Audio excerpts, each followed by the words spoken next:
My name is Mark Ray. I'm Executive Director of the Grace Center for Spiritual Development here at Grace School of Theology, and I want to welcome you to this episode of the Grace Cafe. You can find us on YouTube under Grace Cafe. If you do, we'd like to ask you to subscribe and click that little bell so you can get all of the great interviews that we've got coming down the pike for Grace Cafe. I'm really pleased today to introduce to you my guest, Tom Elsenbrook. And I'm going to read to you because Tom's got an impressive background, but there's one thing specifically we're going to land on here. Tom is, for Global 1000 corporations, he's the one who's called in when they need to take action to improve their performance. Tom, welcome. Glad to have you here in Grace Cafe. Thank you, Mark. Well, the reason I want to land the plane with that dramatically improved performance, moving corporations to take action, is because you've got a little bit different approach when it comes to leaders leading corporations. And what I mean by that is leaders typically, as they're leading, they're developing biblical leadership, they're developing their leadership principles, but you've got something you developed called the Preflight checklist for leaders. It really, if I understand it, and I don't want to put words in your mouth, but it really is, are you preparing as a leader prior to becoming a leader? And even as a leader, are you thinking about the necessary things that it takes to prepare you as a leader? What was the basis? What was the understanding or the foundational piece for you to develop the Preflight checklist? Well, it started, I'll go all the way back to the beginning. It started with, I'm a student of plane crashes. Yeah, and I know that's a little bit unusual. Yeah. But and my wife thinks it's unusual too. So I'm up in we have an exercise room. I'm on the FX machine, and she walks in. I'm working out, and I'm watching a National Geographic on a plane crash, and I think it was the American Airlines plane flying into South America, mm-hmm. and a perfectly great plane right straight into a mountain. And to do that, it takes a series of mistakes in decisions. So if we've got a pilot, a co-pilot, and a navigator, all three of them had to make 5 or 6 bad decisions to and include the controller on the ground. Sure. All 4 of them had to make a series of bad decisions to fly a perfectly good plane into a mountain. So I pay attention to that because it gives you hints and lessons learned on leadership and management. And then I've started thinking through really leadership models, and my main point is this is my leadership model. Yes. I'm not advocating that you use my leadership model. I'm advocating that you should have a leadership model that you believe in and you work on and you adjust over time. So the Preflight checklist is a way for me to articulate what I think is important about leadership. Well, and maybe just what caught my attention was pre-flight.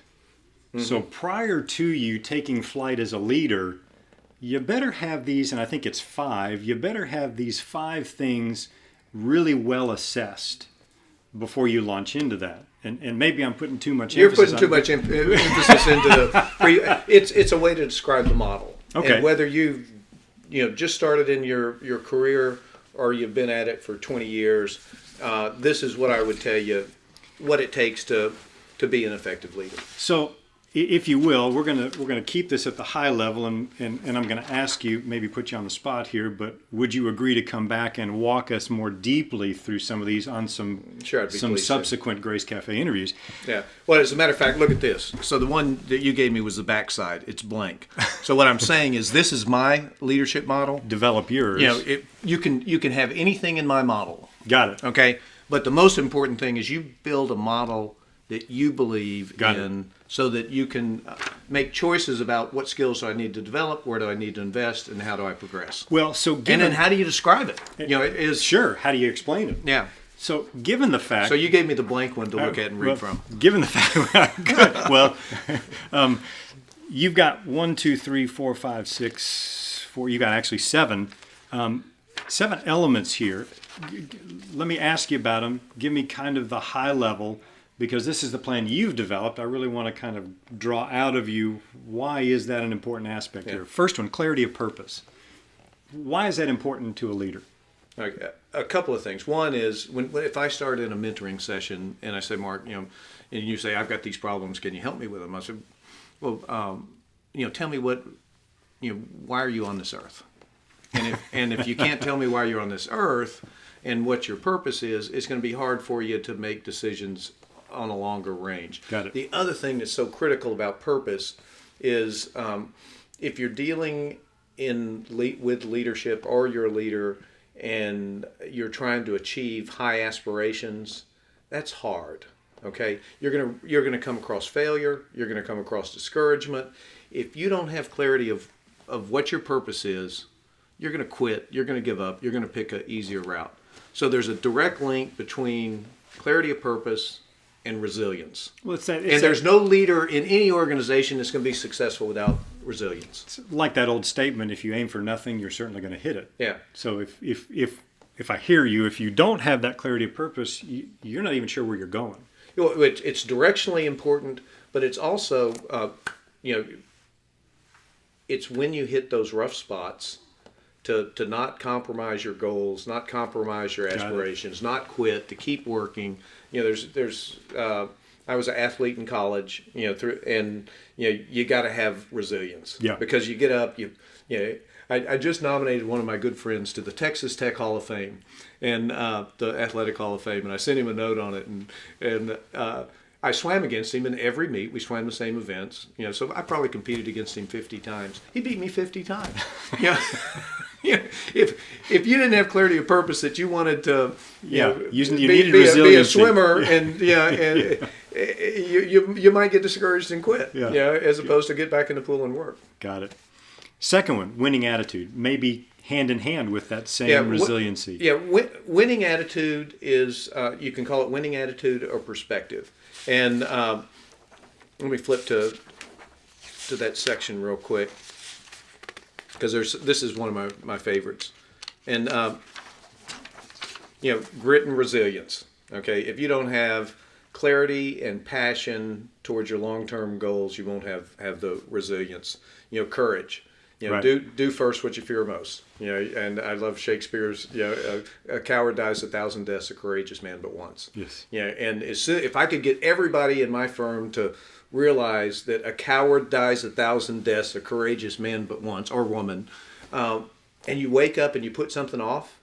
I've got to have a tough conversation with this client. I've got to have a course correction, or I've got to terminate somebody. And I've got to terminate them by the end of the week. And you wake up Monday and you don't do it. You wake up Tuesday and you don't do it. You lose sleep on Wednesday. Do first what you fear most. That's great. You die every day until Friday, and then you wait till 5 o'clock. That's not a courageous thing to do. Yeah. Get up, address it, have it over with, and enjoy Monday night. Got it. Mastery of skills. Mastery of skills. I tried to select the skills that I thought differentiated you most as a leader. And in my firm, everybody's got the IQ to be successful. Sure. It's more about the EQ, the emotional quotient. If you want the kind of the theory behind that, look at Daniel Goleman's work. But emotional intelligence is 5 characteristics. It's self-awareness. Mm-hmm. It's self-regulation. It's empathy. It's social skills and motivation. That is going to determine your success within an organization. It's not your IQ. Because everybody over a that even puts a different perspective on skills. Mm-hmm. Yeah. Because skills would be, can you work with your hands? Can you do, which it almost sounds to me like you're making the assumption those are in place. You wouldn't be in that position if you didn't have those. Yeah. You wouldn't be a leader if you didn't have the IQ. Yeah. That's but if I hire somebody pick the university out of the MBA program. One of my favorites is I do some talks at University of Texas, and what they do, if you're a MBA student and you scored over 700 on the GMAT, you put it on your resume. If the number's not on the resume, it means you scored in the 600s. All of them are probably top 5%ers. Yeah.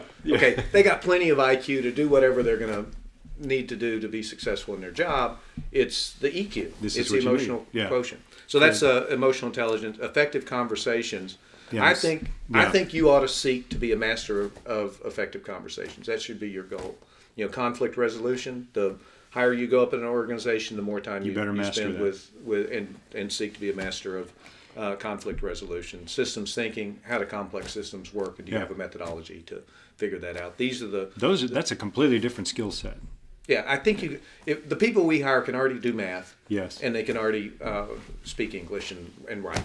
Great point. Okay. Demonstrative value created. Yeah, this is specific to our business. Okay. And what I tell our people, there's 5 things listed here. You need to be an expert at 2 of these things to progress. Okay. Okay, so you need to be an expert that builds our brand. Somebody that people call on for your expertise. You need to be an innovator of client solutions. Come up with new ideas for clients. You need to be a driver of strategic solutions. You need to be the best at execution. You need to be good at attracting, retaining, developing people. And you need to be a creator of intimate client relationships. Pick 2 of those, and you got to be the best at them, because if not, you're not going to demonstrate that you can create value in our organization. And out of this, I find it fascinating that 4 of the 5 have to do with personal relationships. Yeah.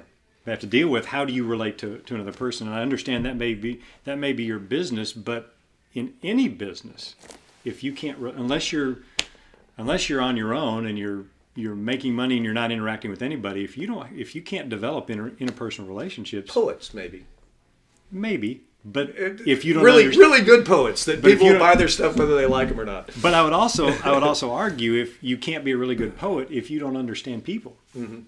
How can you write along? Well, we can go down a whole nother road there. Trusted relationships. Now, trusted relationships in the professional services business and in the hospitality business and any business where there's customers. Yes. The bond is trusted relationship, and that's what you should strive to. So if you're my client and together we solve a meaningful problem that makes a big impact on your organization, you'll never forget me. Yeah. You'll call me for similar problems all the time. If you lose your job and I help you find a new one, okay, you're going to remember me forever. If your son or daughter needs help and I help them, you will think of me forever. If we go backpacking through Africa for a month, you and me together, we will have a shared meaningful experience that you may never call me again, but if it turns out well, we'll have something together. Shared meaningful experience could be we work on a disaster of a project, something that's really messy, and we come out the other end and we're surviving. Again, and we keep falling back to the relationship issue. Yeah. That's good. A global point of view. Now, I understand that this, again, we're dealing with yours specifically, but you could almost take these 7 and translate them to almost any industry. Yeah. You really could. Talk to me about a global point of view. Yeah, I think that if you want to be a leader and you want to be impactful in your business, and this one really doesn't matter what, it's all businesses, you need to strive to have a global point of view. Yeah. So economically, it would be really good for you, and I'll just pick on the U.S., it'd be good for you to know how much the federal government spends and what they spend it on. It'd be good for you to know what the GDP is and what composes of it and what would cause it to go up and down. Demographics. It would be really good for you to know the demographics of the major countries. And, it'd be great for you to know what the one-child policy does in China to the aging population. You'd discover that maybe their population is going to age at a more rapid rate than any other country. And then you might say, they've stopped the one-child policy. Well, they're still going to have one child because of economic reasons. Sure. It'd be great for you to know, the geopolitical issues in the world, culturally. If you went to India, what are the 4 most important things to know about India as a U.S. person? Might be the Hindu religion. It could be the extended family. It could be the caste system. It could be, at least on the northern part, the last 200 years of history. If you knew those things, you'd at least have a working knowledge and be able to have a good conversation. And same thing with historical. Take the. I challenge you to learn more about Africa from 1500 to, call it after World War II. That's a great time to learn about Africa. Well, one of the things we're learning here, Grace School of Theology, we are a global seminary. We've got students in 36 countries. Mm-hmm. We can't teach the same content the same way into every single culture. Yeah. You've got to begin to understand the culture and how they receive and assimilate information and what they receive, because there are things we may teach here in the U.S. that are very culturally associated with the U.S. that have nothing to do with what may be happening in Korea or Nepal or the Philippines. I love. So it might be helpful if you had some empathy for your students in certain countries, so you could understand their emotional, and cultural bias towards. No question. Would that make you more effective? And it makes us better teachers. Would it make you a better leader? No question. Okay, there you go. No question. Great point. And finally, understand impact of action. That's just feedback. Always seek feedback, and whether you're the boss or whether you're the brand new guy. I tell our new guys, I say, this is what I would do. Mark's your boss, and you're going to be on a 6-month project with him. I would go and have a sit down with him and say, Mark, I'm a new guy. Would you spend 10 minutes with me at the end of every week? Would you tell me, based on what I've done this week, what do you want more of? What do you want less of? And I guarantee them, if they do that, they're going to have a better performance evaluation. They'll make more money. They'll have a bigger bonus, and they'll have a high probability of success. It might also move you back to having an adjustment to your winning attitude and your clarity of purpose too. Yeah. No, it's feedback. That's great. Yeah, that's great. Yeah, and then be a master of receiving feedback.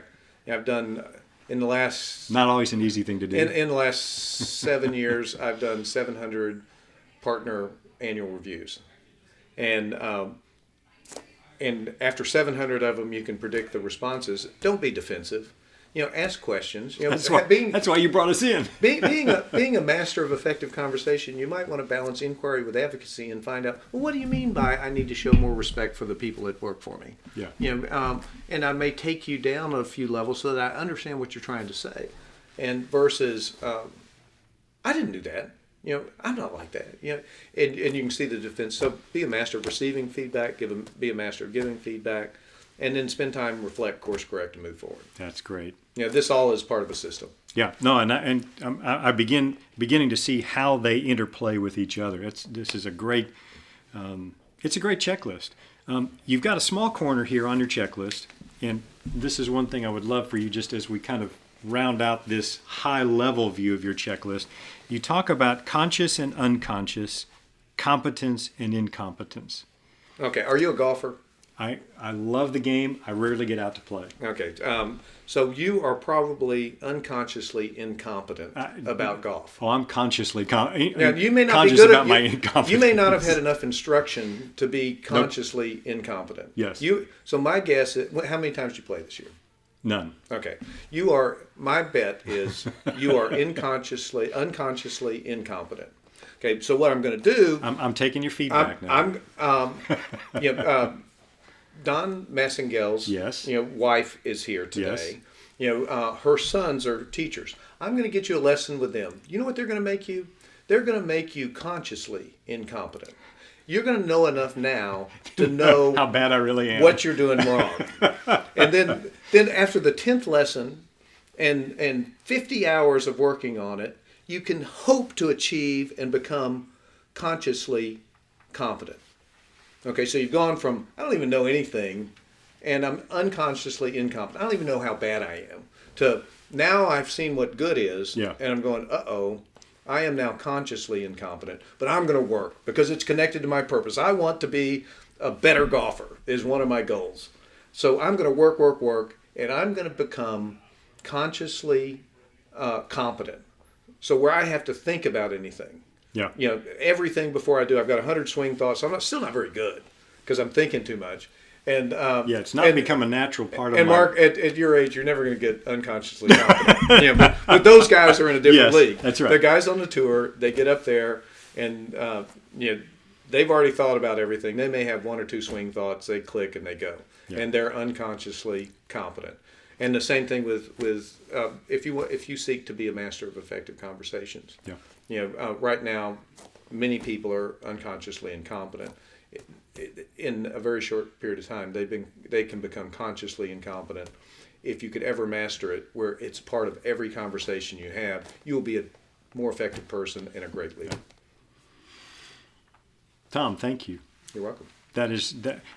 I'm sorry that in the limited time we've got, that's just an overview, but I'm going to ask you if you would come back and let's explore more deeply some of these, because the secondary question that kind of out of a Grace Cafe interview would be, now bring the biblical principles into this. Mm-hmm.